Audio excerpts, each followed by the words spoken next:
My name is Diana Hale, and for most of my life, people looked right past me. Maybe it was because I never dressed loudly. Maybe it was because I didn't talk about myself much. Or maybe it was because my sister Melanie made enough noise for both of us. At 27, I was the quiet one, the practical one, the less successful daughter. Or at least, that's what my family believed. My clothes were simple: plain jeans, worn sneakers, secondhand sweaters. I never cared about labels, and even if I had, I didn't have the money or the desire to waste anything on flashy appearances. What I did have was discipline. For years, while everyone else saw a woman who looked behind in life, I woke up at 4:45 every morning, trained for exactly 1 hour strength, conditioning, then a mile run-showered, brewed strong coffee, and studied. Criminal law, psychology, federal procedure, case files.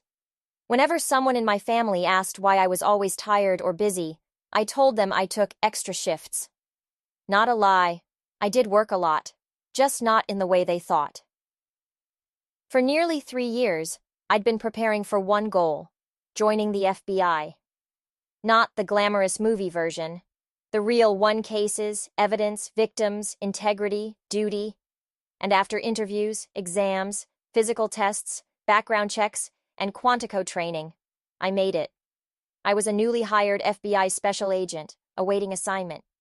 But I didn't tell my family. Not a word. Why? Because they wouldn't believe me. Or worse, they'd twist it into something about themselves. My uniform stayed locked away in a narrow compartment of my closet. Their assumptions helped me hide. But it also meant that the more successful I became, the more they mocked me. Especially Melanie.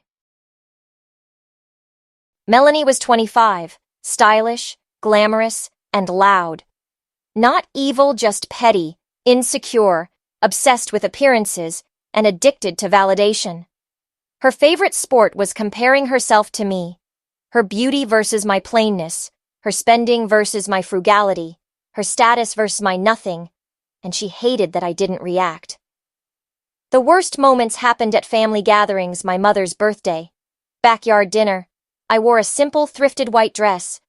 Melanie walked in wearing something expensive looking. She gave me a once-over. "Oh, Di, did you forget this was a party? That looks like a nightgown." My mother chuckled. My father shook his head. Everyone laughed.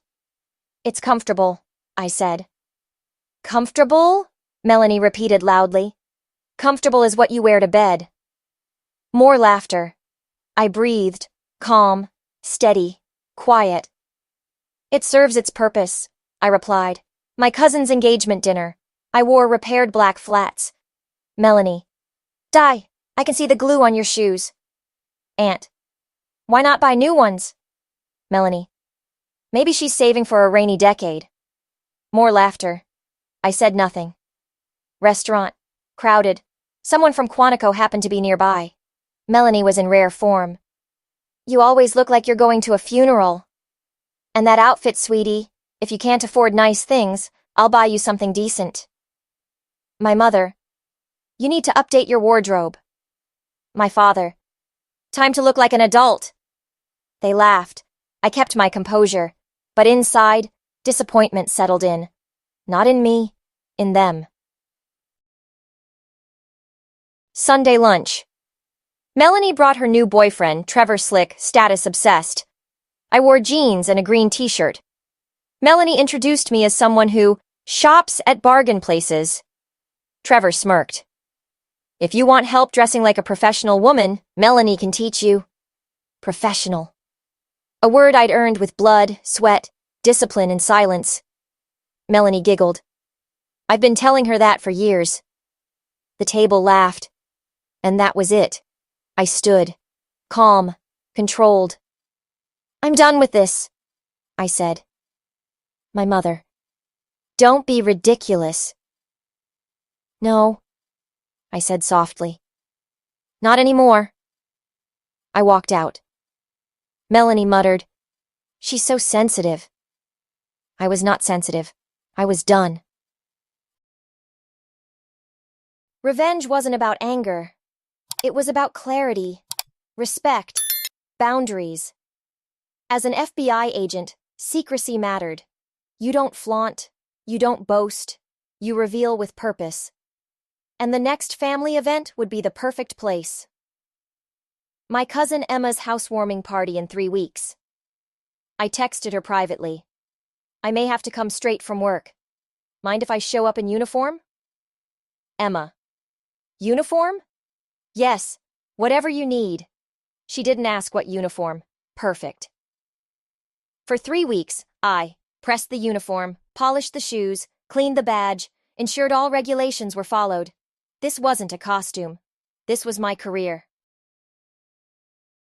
Melanie expected me to chase her or apologize.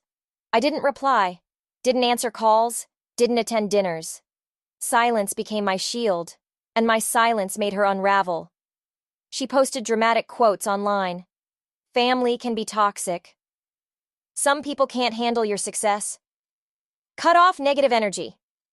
I watched it all like an analyst reviewing behavioral data. My parents called. You're overreacting. You know she jokes. Let it go. I didn't argue. I'm busy with work, I said. They never asked what work, and I was finally at peace with that. The day arrived. I left the field office in full uniform. Navy tactical pants, Navy FBI polo with gold lettering, regulation belt polished boots, photo ID badge, hair tight, posture straight, mind calm. I approached Emma's front door. Inside, I heard laughter. Melanie's voice above the rest. She's been acting like a martyr. She probably won't show up. I stepped inside. Silence crashed over the room. Everyone froze. My mother gasped. My father blanched. My aunt's whine stopped midair. Melanie turned and choked on her own breath. What? What are you wearing? She whispered. My work uniform, I said calmly. My father. Is that real? I walked fully into the light. I'm an FBI agent. Gasps, whispers, a stunned stillness. Melanie sputtered. Why wouldn't you tell us? You weren't interested, I replied gently. She looked hurt. That's not true. It is, I said. For years, my life didn't matter to you unless you could insult it. Someone stifled a laugh. My mother looked horrified. My father suddenly couldn't meet my eyes. I worked very hard for this, I said, and I won't shrink for anyone anymore. I wasn't cruel. I wasn't dramatic. I was simply present, and that alone dismantled everything Melanie stood on. The rest of the event unfolded naturally. Family members asked appropriate questions. I answered only what protocol allowed. I remained composed, professional. My parents apologized repeatedly. I accepted their apologies, but didn't erase the boundary I'd earned. Melanie avoided me for most of the night. Later, she approached outside. Did you do this to humiliate me? She whispered. No, I said softly. I did it to stop letting you define me. Her voice cracked. I didn't know you were all this. You didn't want to know. Tears filled her eyes. I was jealous. I know. Can we fix this? We can try, I said, but with respect. She nodded, crying silently. Not destroyed, just confronted with herself. In the following weeks, my parents treated me with genuine respect. Relatives reached out proudly. Emma called me a badass. Melanie grew quieter online, more humble, more reflective. We weren't magically close. Maybe we never would be. But something fundamental shifted. I no longer shrank myself. I no longer tolerated disrespect. I no longer tied my worth to their opinions. My uniform didn't define me. My badge didn't define me. I defined me. And whenever someone tried to reduce me to the price of my clothes, I didn't need to reveal anything anymore. I simply walked forward, calm, steady, dignified, because the truth was already visible in the way I carried myself.